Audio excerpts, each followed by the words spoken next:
사사시대입니다. 사무엘이 마지막 사사가 되는데요. 이 사사시대의 마지막 즈음에 블레셋이 다시 한번 이스라엘을 쳐들어왔습니다. 근데 우리가 사사기를 계속 보았지만 이스라엘 주변에 있는 나라들이 이스라엘을 공격하는 것은 다 하나님께서 이스라엘을 심판하기 위해서 허락하신 일들이었죠. 지금 블레셋이 쳐들어온 것도 하나님이 이스라엘의 죄에 대해서 심판하시려는 계획과 뜻이 있었기 때문에 허락하신 것으로 보아야 합니다. 이제 이스라엘과 블레셋 사이에 전쟁이 시작되었습니다. 오늘 말씀에서는 전쟁이 1차 그리고 2차에 걸쳐서 전쟁이 일어난 것을 볼 수 있는데요. 두 번 다 블레셋이 승리했습니다. 이스라엘이 이렇게 쳐들어온 적에게 승리를 못하는 것은 하나님께서 이스라엘 편에 계시지 않기 때문입니다. 그들과 함께 하나님이 싸워주지 않으니까 이 전쟁은 패할 수밖에 없는 거지요. 여러분, 저와 여러분에게도 우리에게도 이 영적 전쟁은 지금도 계속되고 있습니다. 어쩌면 매일매일 매 순간이 이런 영적 전투를 하면서 살아야 하는 것입니다. 그러면 이런 영적 전투를 할 때 우리가 어떻게 해야 승리할 수 있을까요? 하나님이 내 편이 되어주시고 나도 하나님 편이 될 때 이 전쟁에 승리할 수 있는 것이지, 우리가 가진 힘으로 원수 마귀들을 싸워서 물리치고 이긴다? 불가능한 겁니다. 왜요? 보이는 적과 싸워야 이기기가 쉬운데 보이지 않는 적과 싸우기 때문입니다. 악한 영들은 우리 눈에 보이지 않잖아요. 그래서 우리가 이 악한 영들과 싸울 때 항상 예수의 이름으로 명하노니, 이렇게 예수의 이름으로 선포하고 예수의 이름으로 명령할 때 그 명령하는 대로 마귀들은 따를 수밖에 없잖아요. 유병하기의 이름으로 암만을 외쳐도 마귀는 꿈쩍도 안 합니다. 그런데 보이지 않는 적과 내 힘으로 내 능력으로 그걸 싸운다? 백전백패지요. 그래서 우리는 지금도 이런 전쟁에서 이기려면 반드시 우리 예수님의 이름 가지고 나가서 싸워야 합니다. 그래서 나도 하나님 편이 되고 하나님도 내 편이 되어주시는 이 관계를 계속 유지를 잘해야 이길 수 있는 거지, 주님과 내가 한 편이 되지 않았는데 내가 이길 수 있다? 그건 백전백패입니다. 지금 블레셋과 이스라엘이 싸우는데 하나님은 이스라엘과 함께하지 않아요. 이런 이스라엘을 심판하기 위해서 하나님이 블레셋을 불러왔습니다. 그리고는 블레셋에게 승리할 수 있도록 하는데요. 첫 번째 전투에서는 이스라엘이 4,000명이 죽었습니다. 이 4,000명이 죽고 나니까 도대체 우리가 이 전쟁에서 왜 패했는지를 생각해 보는데 사실은 제대로 그 이유를 깨닫지 못하는 거예요. 하나님이 블레셋을 왜 이렇게 불러와서 이스라엘을 공격하고 4,000명이 죽게 했을까요? 이스라엘의 죄악 때문입니다. 그 죄가 뭡니까? 하나님을 제대로 섬기지 아니하고 우상 숭배에 깊이 빠졌을 뿐만 아니라 이 하나님 여호와 하나님 신앙과 우상 숭배가 섞여가지고 혼합이 되어버렸어요. 이것도 아니고 저것도 아니에요. 죽도 아니고 밥도 아닌 이런 상태로 자기들이 신앙생활을 잘 하고 있다라고 생각하거든요. 그런 가운데 여러분, 대제사장과 그의 아들들이 지금 엉망이잖아요. 우리가 사무엘서를 1장부터 3장까지 보았는데 믿음이 좋은 한나와 사무엘 이런 사람들의 이야기가 1, 2, 3장에서 계속됐으니까 지금 이 시대가 신앙생활을 잘하는 시대인가? 이렇게 생각할 수 있지만 아닙니다. 계속해서 사사시대가 진행되고 있는 중에 특별히 그런 가운데에서 정말 신실한 믿음을 가지고 신실하게 살고 있는 이 한 가족, 그 사람들의 이야기가 나온 것뿐이에요. 우리가 이 사무엘과 한나의 이야기와 더불어서 같이 나온 게 뭡니까? 그 당시 최고 종교 지도자인 엘리와 그 아들들의 이야기잖아요. 그런데 그들이 너무나 타락하고 하나님의 제사를 멸시하고 하나님을 잘 모르는 가운데 이런 일을 하고 있기 때문에 백성들을 제대로 영적으로 지도하고 가르친다는 것은 말이 안 되는 거죠.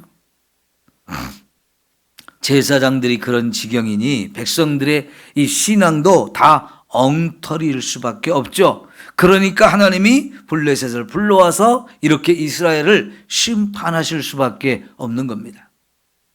그리고 이미 앞에서 하나님께서 엘리와 그 가문을 심판하시겠다는 얘기를 하나님의 사자를 보내서도 말씀하셨고 어린 사무엘을 통해서도 말씀하셨어요. 엘리는 분명히 그런 하나님의 음성을 들었고요. 하나님의 그런 무서운 계획이 우리 집안에 임할 것이라는 걸 알고 있었습니다. 그래도 죄를 떠나지 못하고 회개하지 않았어요. 결국은 하나님의 심판이 임한 거지요. 그 하나님의 심판의 결과로 첫 번째 전투에서는 이스라엘이 4천 명이 죽었고 두 번째 전투에서는 3만 명이 죽었습니다.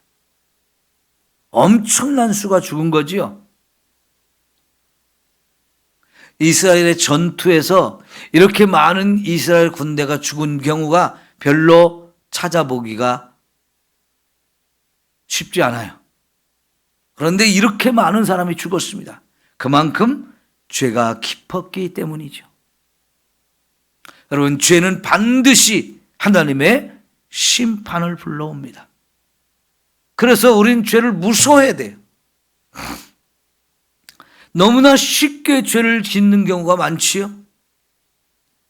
여러분, 내 안에서 죄를 짓기 전에 막 갈등하고 고민하고 이거 해야 되는가 말해야 되는가 할까 말까 하면 안 되는데 그래도 하고 싶은데 이 마음들이 계속 싸우며 고민하고 갈등하는 것이 사실은 정상적인 거예요.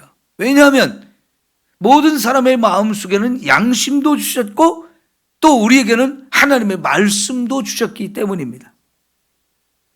그래서 예수 믿는 사람들이 죄를 짓는 것은 사실은 쉽지 않은 일입니다.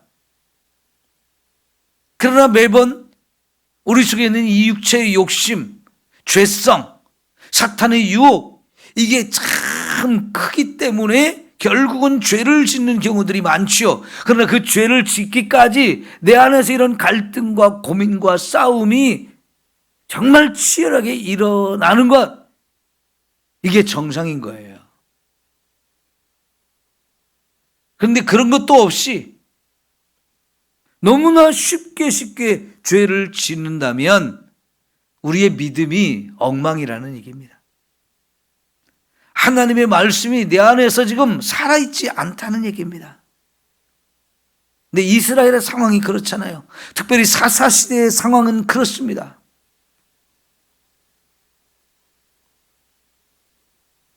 여러분, 그래서 첫 번째 전투에 패배를 하고 나서 이들이 고민을 했어요. 하나님이 우리를 넘겨주셨다고.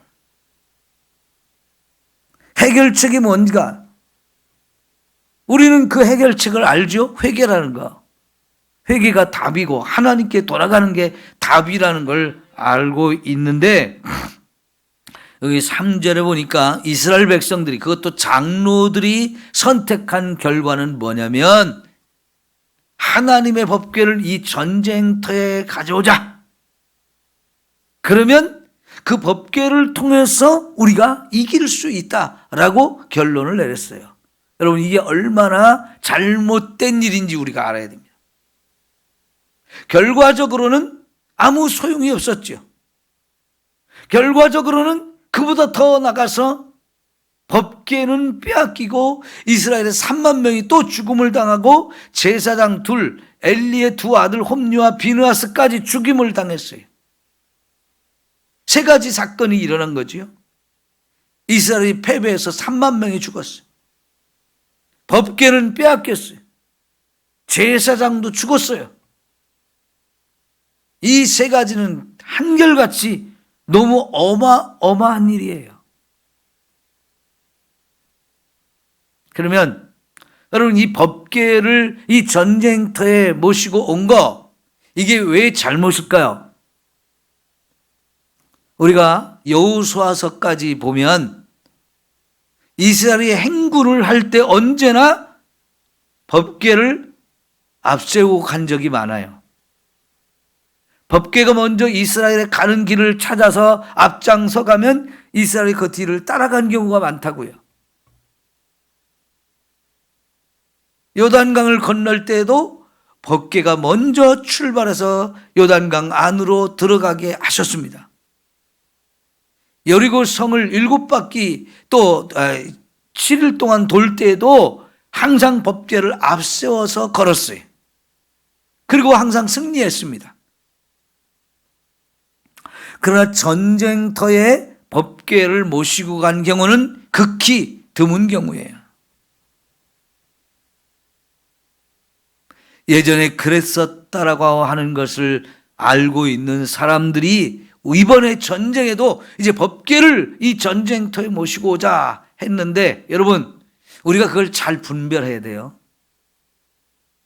이거는 법궤를 우상으로 만드는 것이었어요. 우상으로. 법궤라는 게 뭡니까? 하나님이 임재하시는 상징이에요. 법궤라고도 말하고 언약궤라고도 말하고 증거궤라고도 말하고, 때로는 그 앞에 여호와의 언약궤, 여호와의 증거궤, 또 하나님의 증거궤, 이런 식으로 표현을 합니다. 그런데 결국은 뭐냐면 이 법궤는 하나님이 임재의 상징일 뿐이에요. 상징. 하나님이 거기 임재하신다는 상징물. 근데 그 상징물을 전쟁터에 모시고 간다. 그런데 그 전쟁터에 법궤와 함께 하나님이 거기 계실까요? 안 계실까요? 법궤를 모시고 간다고 해서 하나님이 거기 계시는 건 아니에요. 하나님이 그들과 함께 하려면 조건이 필요해요. 어떻게 해야 하나님이 그들과 함께 하실까요? 거룩해야 하나님이 거기에 함께 하실 수 있는 거죠. 그래서 하나님께서는 이 법궤가 있는 곳은 항상 거룩하게 했어요. 그래서 거룩한 이 레위 지파 사람들이 그걸 항상 매개하고 그 앞뒤로는 제사장들이 함께 있어서 이 법궤를 움직이는 거거든요. 거기에 항상 거룩함이 요구된다고요. 그러니까 이스라엘 백성들이 이 전쟁터에 갔어도 거룩해야 하나님이 거기 계실 수 있고, 그들이 마음으로 하나님을 모셔야 하나님이 거기 계실 수 있는 건데, 하나님은 모시지 않고 법궤만 가져갔다. 그 상징이야. 하나님 임재의 상징일 뿐인데 그 법궤를 가지고 가면 하나님이 거기 계실 줄 아는 거지요. 그런데 실제로는 안 계신 거지요. 이걸 뭐라고 하냐면 형식주의에 빠지는 겁니다. 형식주의에. 여러분, 우리가 형식주의에 빠지는 것이 너무너무 위험한 거예요. 자, 예를 들어서 생각할게요. 지금 여기 앞에 교회마다 십자가가 있죠. 교회당 바깥에도 십자가를 높이 이렇게 달아놓는단 말이에요. 여러분, 십자가는 예수님이 돌아가신 사형틀이죠. 왜 사형틀을 이렇게 교회에서 중요하게 생각합니까? 거기서 예수님이 돌아가심으로 인해서 우리의 죄가 다 용서되었기 때문에 이 십자가는 우리의 구원의 자리에 하나님 우리를 사랑한다는 걸 보여주시는 최고의 상징이에요. 그러죠? 그 십자가를 보면서 우리는 항상 그 속에서 돌아가신 예수님을 생각한다고요. 거기서 흘리신 피로 내 죄가 씻어지고 나를 구원하신 이 은혜를 경험하는 것이고 하나님이 거기서 자기 아들을 죽일 만큼 우리를 사랑하셨다는 걸 느낄 수 있는 최고의 상징이에요. 계속 제가 상징이라는 말을 사용하죠.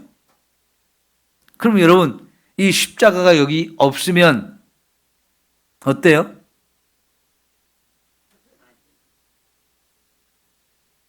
십자가가 꼭 있어야 되나요? 없어도 상관은 없어요. 없으면 교회가 아닌가요? 저 건물 제일 높은 곳에 십자가를 달아놓지 않으면 교회가 아닌가요? 그건 아니죠. 그런데 여러분, 십자가가 없으면 교회가 아닌 것처럼 생각하거나 십자가가 없으면 큰일 난다고 생각하는 이거는 잘못된 생각이지요. 거기서 돌아가신 예수님의 이 사건이 그 예수님 자신이 중요한 거죠. 내 마음속에 예수님을 모시고 있어야지. 그게 진짜 믿음이지. 십자가를 달아놨다고 해서 십자가를 우리 집에 걸어놨다고 해서 그게 진짜 믿음인가요? 그건 아니죠. 근데 그게 너무너무 중요하다고 그게 없으면 안 되는 것처럼 생각하면 그것은 십자가가 우상이 되어진 거예요.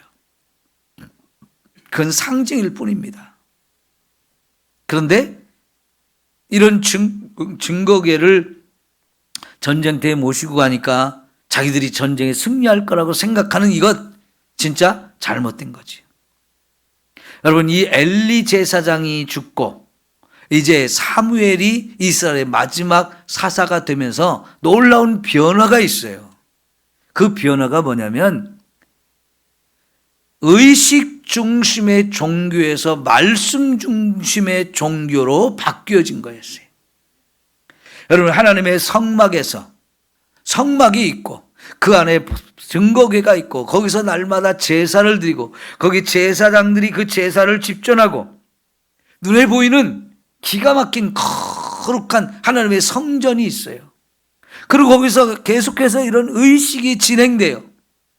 그것이 진행되는 거 그걸로 이제 우리의 신앙이 유지된다고 생각하는 그런 시대에서 벗어나서 이제 하나님이 주신 말씀을 가르치고 백성들이 말씀대로 순종하는 이런 스타일로 완전히 신앙 스타일이 바뀌어지는 거예요. 여러분 법궤를 빼앗겼는데 블레셋에 20년 동안 빼앗겨서 20년 동안 법궤가 블레셋에 빼앗겨가지고 돌아오기는 했지만은 성막이 있는 곳으로 법궤를 모시지 못하고 기럇 여아림에 20년이 있었어요. 그러는 동안에 제사는 제대로 드려지지 못합니다.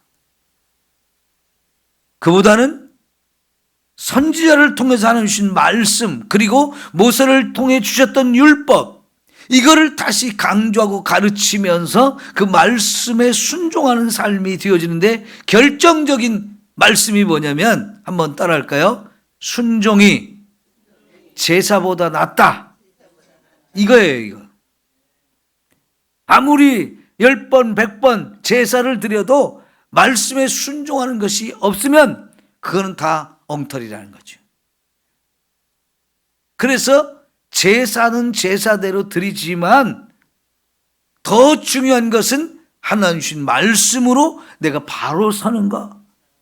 말씀을 따라 하나님을 섬기고 신앙생활을 하는 거 이게 더 중요하다는 것을 강조하고 있어요. 그래서 법궤가 빼앗긴 거 그러므로 인해서 진짜 형식과 의식에 빠져있던 이런 신앙에서 말씀 중심의 신앙으로 변화되어지는 놀라운 은혜가 있는 거예요. 여러분, 저와 여러분의 믿음을 언제나 바로 세우기를 소망합니다. 잘못하면 우리의 믿음이 우상화돼요, 우상화.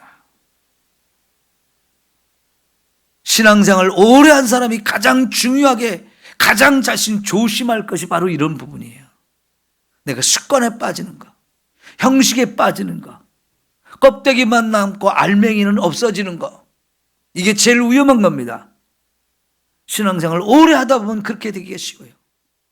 바리새인들과 서기관들 또 사두개인들이 그래서 예수님께 책망을 받았어요. 화 있을진저, 이런 책망을 받은 것이 다 이렇게 형식만 남아버린 거, 껍데기만 남았는데 자기들이 제대로 신앙생활을 하고 있다고 막 자랑만 하는 거지요. 교만에 빠져가지고 그걸 외식하는 거라고 그랬죠. 여러분, 우리가 그게 제일 조심할 가장 위험한 거예요. 우리가 말씀을 따라 정말 하나님 앞에 바른 믿음으로 서 있는가, 그걸 중요하게 생각해야 돼요. 아무리 법궤가 왔어도 하나님이 함께 하시지 않는데, 우리의 믿음으로 우리가 서 있지 않은데, 그거는 패할 수밖에 없는 거지요. 그들의 믿음이 본질을 이렇게 바닥을 드러냈어요. 바닥을. 충격적인 사건이 되지요. 여러분, 이 말씀이 오늘 우리의 믿음을 좀 제대로 바르게 세워주는 기회가 되기를 소망합니다. 기도하겠습니다. 사랑하는 우리 하나님 아버지, 감사합니다. 하나님은 이스라엘의 죄를 심판하기 위해서 블레셋을 쳐들어오는 것을 허락하셨습니다. 그로 인하여 34,000명이 죽고 하나님의 법궤도 빼앗기고 엘리의 두 아들도 죽고 엘리도 죽고 며느리도 죽는 참 무서운 하나님의 심판이 임했는데, 모든 것이 죄 때문입니다. 죄를 우린 철저하게 미워하고 죄와 싸워 이길 수 있게 하옵소서. 이 싸워서 이길 수 있는 힘은 오직 하나님의 말씀이요, 내가 말씀 위에 굳게 서서 순종하는 삶이요, 바른 믿음 위에 서는 것인 줄 믿습니다. 엉터리, 거짓되고 가증스러운 이런 모습으로 우리가 있지 않도록 매일매일 돌아보게 하시고 나를 쳐서 복종시키며 바른 신앙 위에 나를 세울 수 있는 귀한 은혜를 주시옵소서. 예수님의 이름으로 기도하옵나이다. 아멘.